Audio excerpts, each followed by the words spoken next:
The PR nightmare surrounding internationally wanted war criminal Benjamin Netanyahu is getting worse by the day. What started in public bars, campuses and protest squares across the West, including right here in Britain, has now even reached the skies.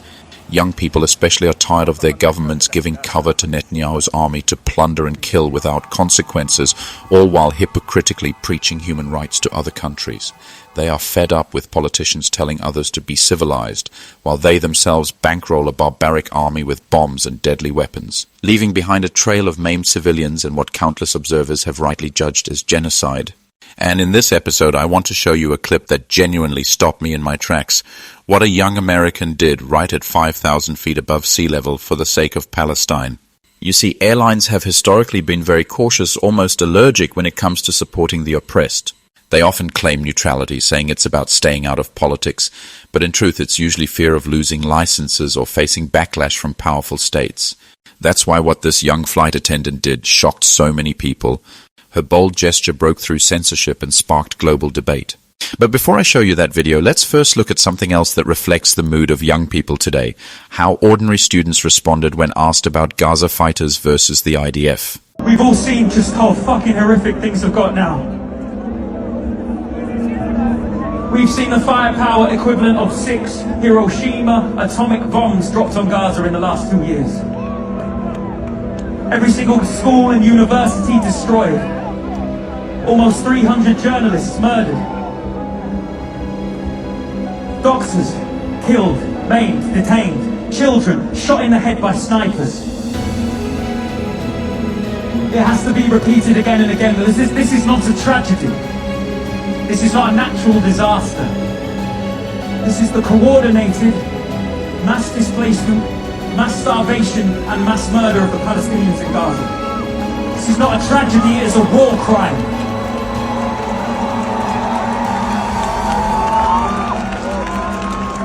So if you're watching this live stream genocide on your phone and your heart breaks every day, take strength in knowing that you still have your humanity left. And the world hasn't beaten it out of you yet. Shikari would like to reassert their solidarity with the Jewish people, Muslims, Christians, atheists, and everyone around the world who demands an end to this atrocity.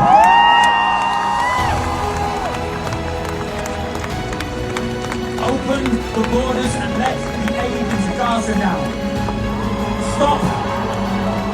Stop supporting and arming Israel now. Their answers line up perfectly with the latest data. A Harvard-Harris poll from late August revealed something extraordinary. About 60% of Gen Z voters in America, those aged 18 to 24, actually side with Gaza's resistance over Israel in the current conflict. That's not just a poll, that's a generational shift. And friends, this is where I want you to pause with me. If you appreciate this breakdown, please take a second to hit that like button so the algorithm pushes this video to more people.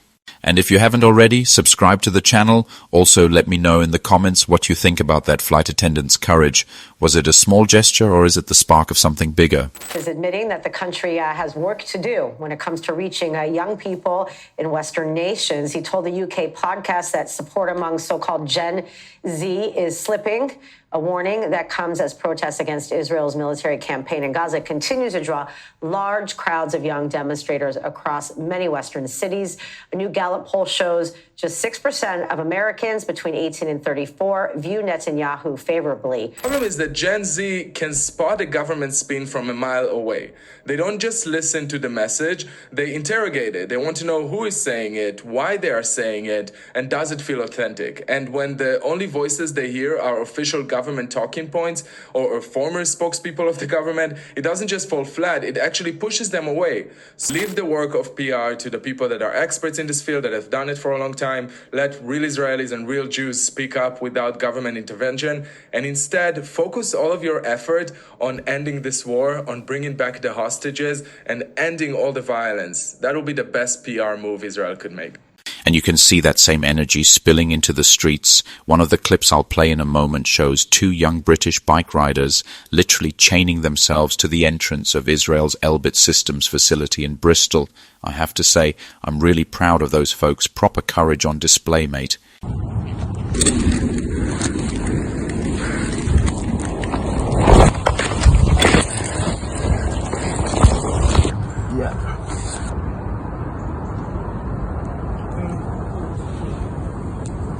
I'm asking you to do one simple thing. Don't shop at the supermarket this Thursday or any other Thursday coming up. Why?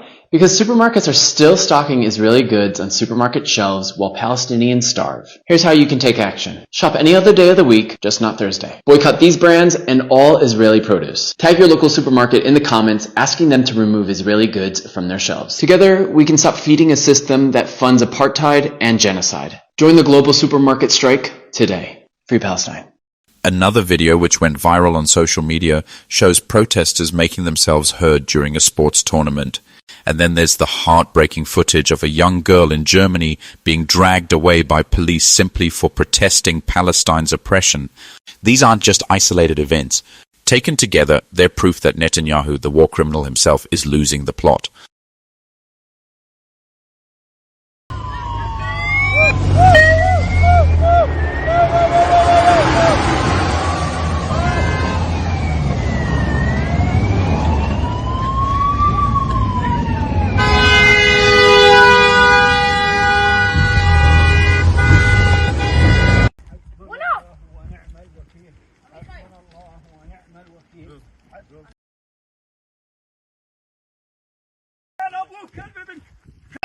Get Palestine! Wenn ein Völkerverteidiger!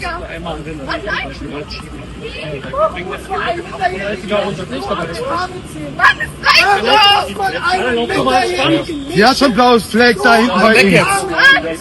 Ist hier nicht weg. Platz! Entspannt! Nein! So an die Arme ziehen!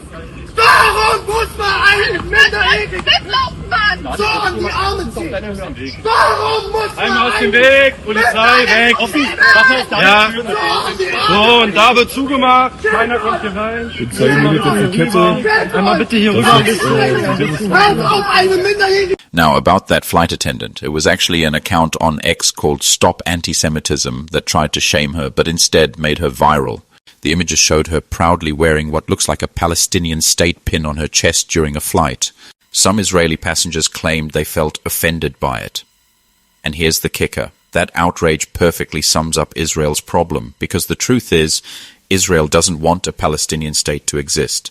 Let me also add, we are very grateful for the courageous principled position of the United Nations, of the Secretary General, of Mr. Lazzarini of UNRWA, of Mr. Fletcher from OCHA, and the 3 distinguished humanitarian officers, whether from the United Nations or from Save the Children. If all those peoples and the ICJ and the ICC and so many other reports are not convincing very small number of people of truly the facts on the ground, and they still believe that there is a huge coalition against Israel, then why don't you, the Security Council, again I call, go to Gaza, meet with everyone, investigate the situation, know what is really happening to the Palestinian people, to the children, to the mothers, to the elderly, those who are starving, those who cannot have a hospital to attend to their wounds. Why don't you go there and investigate that situation? And take with you hundreds of journalists to report. If all of the reports of the UN is biased, and if the reports of the IPC is not accurate, go and investigate. Take journalists.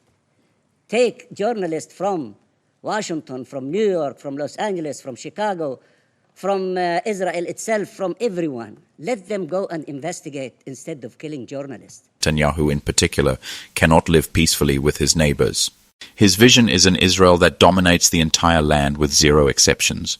Journalist Mark Seddon has made that argument before, and it's never felt more true than it does today. But the Arab world has really failed the Palestinians as well as the Europeans. So Egypt should have no compunction if the United Nations General Assembly decides that it's going to move humanitarian aid in come what may. The Egyptians need to accept it and support it. There's no reason why Chinese peacekeepers couldn't be involved in the occupied Palestinian territories. South Africa, Brazil, others have all been stepping up. They have been key behind the International Court of Justice decisions. I've got no doubt that all of those countries, that what you might call the BRICS countries, the powerful countries of the Global South, possibly with the exception of India, I think all those countries would be willing to be part of a major UN operation inside Gaza. The United Nations has in many ways failed. Back in Israel, Communications Minister is lashing out at Haaretz, one of the last newspapers inside Israel that still dares to call things by their name.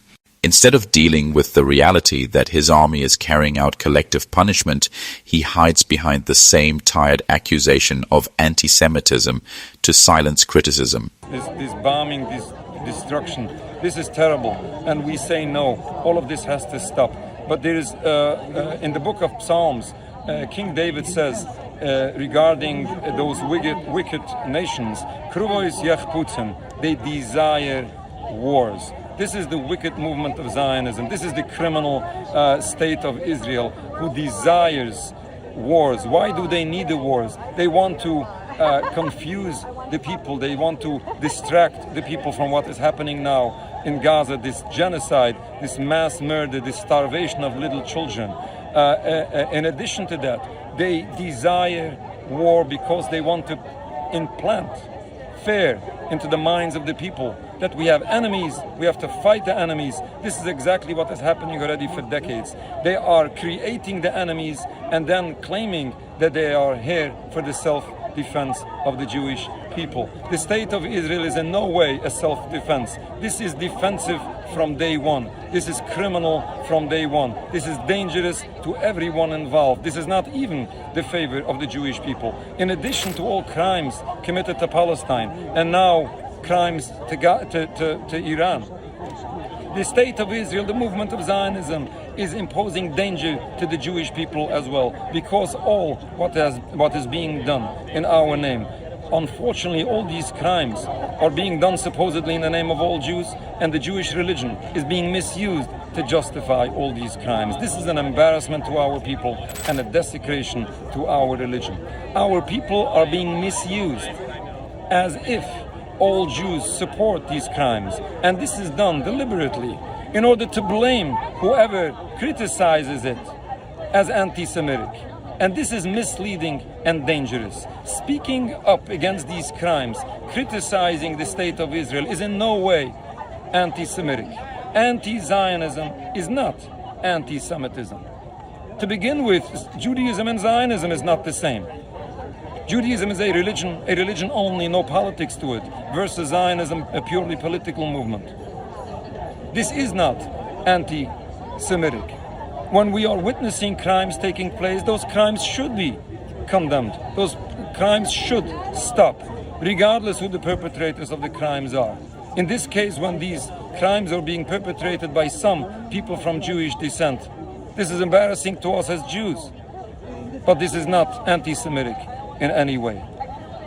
On the contrary, when you conflate anti-Zionism with anti-Semitism, when you conflate Judaism with Zionism, this is misleading. This is making a statement as if all Jews support all these crimes and as if all Jews are accountable to what is happening.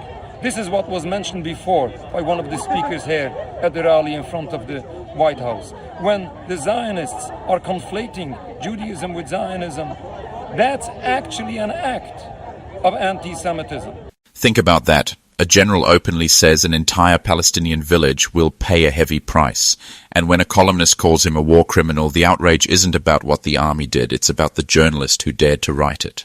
That's the kind of upside-down logic Israel has perfected. The real crimes are swept under the rug, and the people pointing them out are branded as the enemy. The truth is, calling out war crimes isn't anti-Semitism, it's basic morality. And look at what actually happened in Al-Mughayyir. Thousands of olive trees, the lifeline of Palestinian families, ripped out of the ground, and a whole community locked under curfew for days because of one person's action. That isn't security, that's punishment for simply existing under occupation. It's the same pattern we keep seeing: land stolen, homes raided, livelihoods destroyed, and then when anyone raises their voice, the state tries to shut them down. Kahi's push to cut ties with Haaretz and block state advertising is just censorship dressed up as patriotism. But you can't censor the truth forever. Every tree uprooted and every village made to suffer only strengthens the case that Israel isn't defending itself, it's enforcing domination, and the louder it tries to silence dissent, the clearer that becomes to the rest of the world. Thank you for watching. Kindly support me by subscribing to the channel. Until next time, God bless you.